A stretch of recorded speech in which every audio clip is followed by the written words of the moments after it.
you, the community members, if your question was not asked, don't let it die here in this auditorium.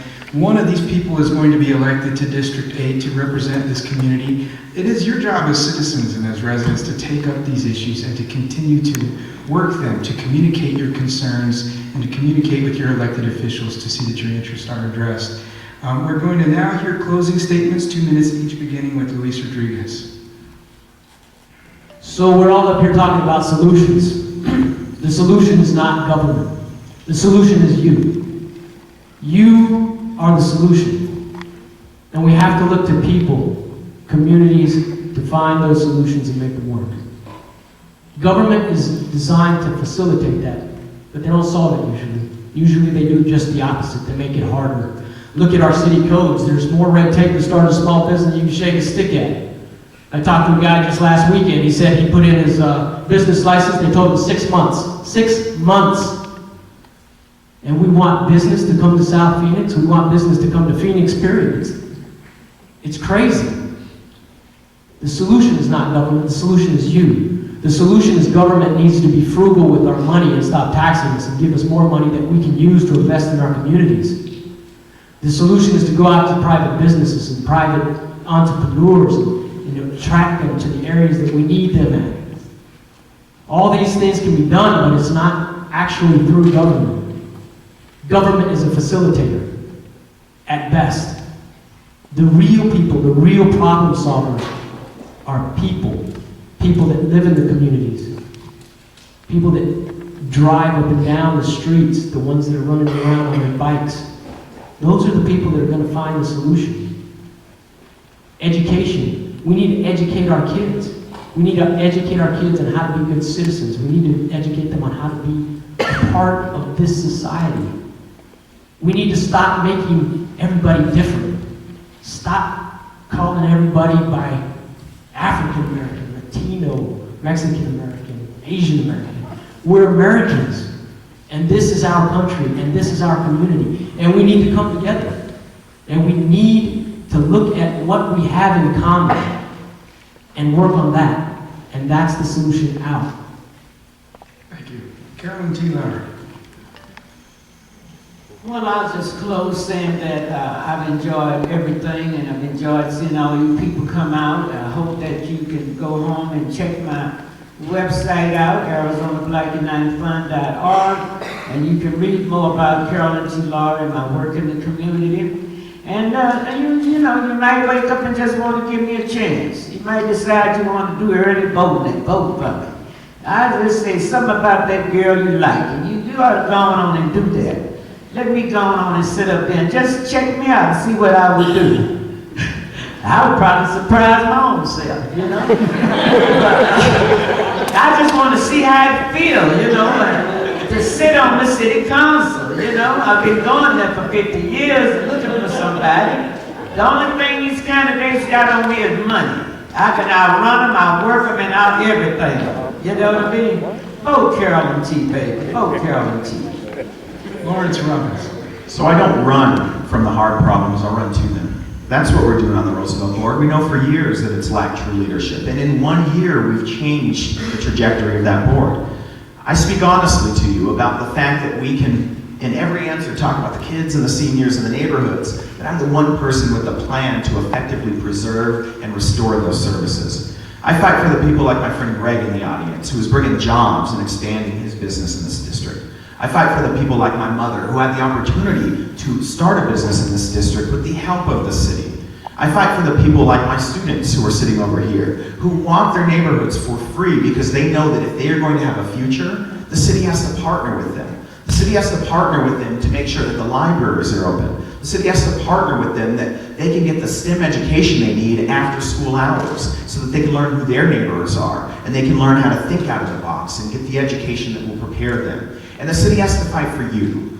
We've had too many elections with too many plans and too many ideas that don't translate down to our neighborhoods. As someone who was born here in these neighborhoods, as someone who has come back to these neighborhoods after law school, I will be that voice to fight for you. If you want authentic leadership, I'm that person. If you want someone who will unite people together, I'm for you. And if you want someone who will speak straight to you and protect what makes our neighborhoods different and actually bring the jobs in and get our kids through 12th grade so that they can have some of those jobs we bring in, then I'm your candidate. I ask that you support me. I ask that you go to robinsonforphoenix.com, learn about the ideas, because with those ideas and with the true and honest leadership, we will change and move our district forward. Thank you.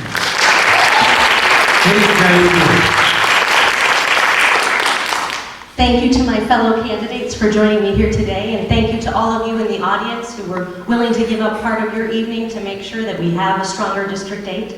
It's an exciting time for the City of Phoenix and District 8, and the people you elect to the next City Council will be making very important decisions about the future of our city. We've had a tough time with the economy, and we have to decide, do we want to waste this crisis, or do we want to learn from it and make sure that we create vibrant communities, that we invest in sustainable jobs, opportunities for young people. We also need a council member who will fight for District 8, whether it be the Levine Recreation Center or transportation funding. We've not gotten our fair share of city resources, the city's broken promises, and we need someone with the experience getting things done at the city government, pushing policies that benefit District 8, not just advising the city on things they were already doing, but saying we need to be proactive. We need to have a plan about where we want to go. We need to have the conversations about what we want to see, whether it be the Salt Riverbed or downtown Phoenix, and plan ahead.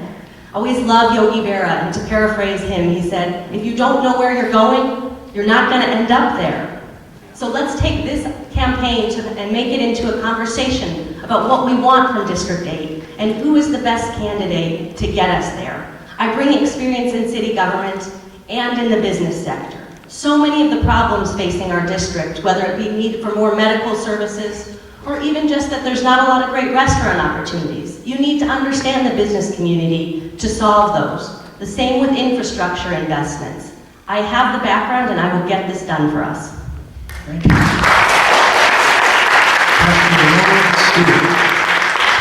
I would be honored to serve as your District 8 council person.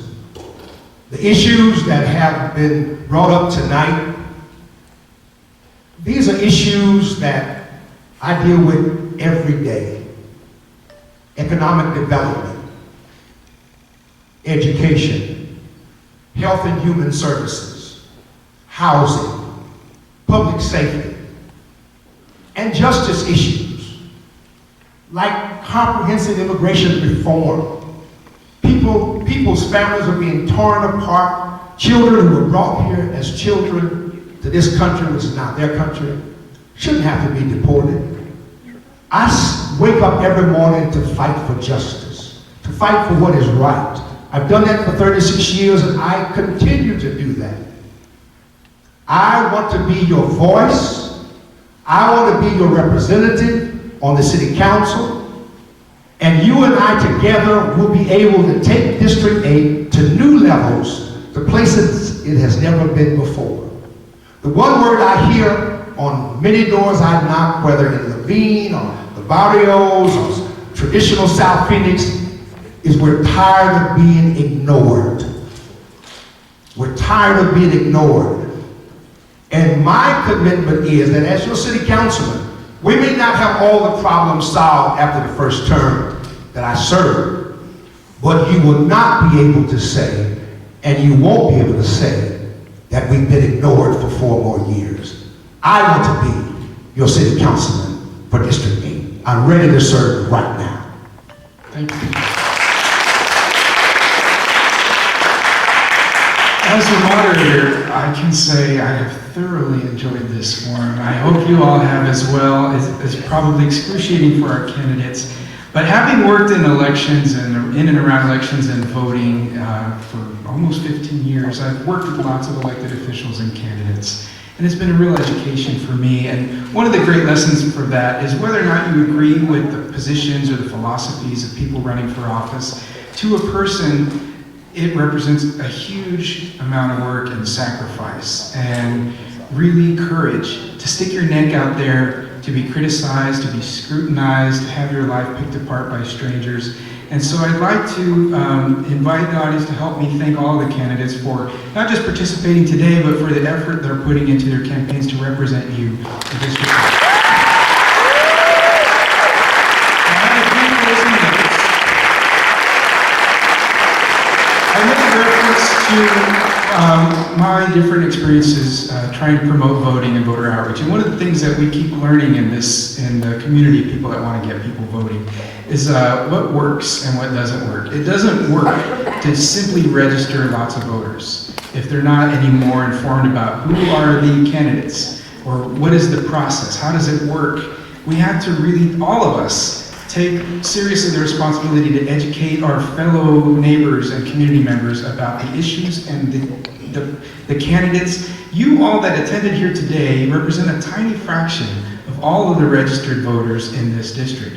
I want you to take a second to mentally picture in your mind someone that you know that lives here, is eligible, and is probably not going to vote in this race.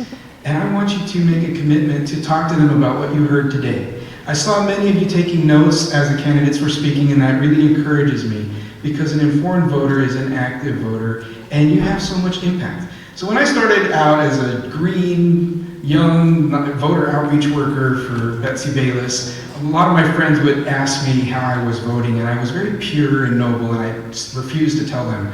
I'd say, no, you must inform yourself, and I can't influence you. But I don't do that anymore. If they ask me, I tell them. And I know that I can multiply my influence by scores of people. Dozens of people ask me for my ballot measure picks, my candidate picks, and I'll give it to them. All of you, having sat through the last 2 hours, are significantly more informed about who these people are that want to represent District 8, and I encourage you to not keep it to yourself. Inform the people you know that you work with about the importance of this race and who you're backing and why. I expect the candidates will stick around for a little while. Please take their materials, even if you don't agree with them. Shake their hand, introduce yourself, and thank them for running.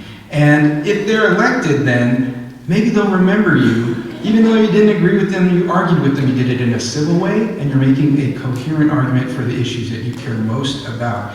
Almost nobody in elected offices turns out to be a bad guy. They have ideas that disagree with you. I used to say there are no bad guys. There are some bad guys in Arizona. I won't go into that, but it's your job as voters to not let your responsibility end on the day of the election. It just begins then. As you leave, please note there are voter registration forms out on the central table in the lobby, and other election-related information for voters provided by the Fair Election Legal Network. Again, please feel free to take some of those for people you know that need it and bug them. Get on their nerves about it. Make sure that you or anyone that you know is registered to vote by by July 29th, which is the voter registration deadline. If you have moved or changed your name, you need to do that by updating your voter registration. Remind your friends and family that are eligible to vote that they need to do so before the deadline. Early voting begins on August 1st at City Hall, or you can request to have the ballot mailed to you.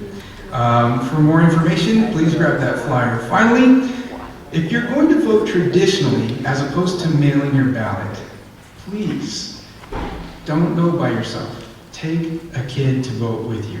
Every voter in Arizona has a legal right to take any person of their choice to the polls with them. If you're going to do that, multiply your influence, model the voting habit by taking a kid with you. Everyone knows a kid, whether or not it's your kid, borrow a neighbor kid. Grab a kid. Well, don't grab a kid. But take a young person to share that experience with you. If you're voting by mail, do it with a young person. Sit down at the kitchen table, explain the process, show them how you're marking your ballot, and talk to them about how you made the decisions about the things on that ballot. But take your role seriously as a voter, as a citizen, as a constituent, and as a role model. Thank all of you for being participants in today's forum, for these excellent questions, and again, thank our candidates for their participation and for their campaigns.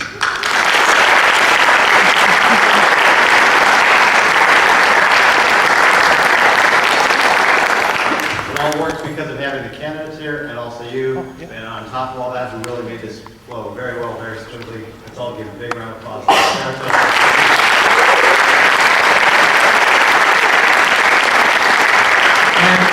Final thanks to South Mountain Community College for hosting tonight's event, for their fabulous community volunteers and the Civic Engagement Committee, and our student volunteers that we're also helping out as well. So thank you, everyone. Mass is ended. Go in peace.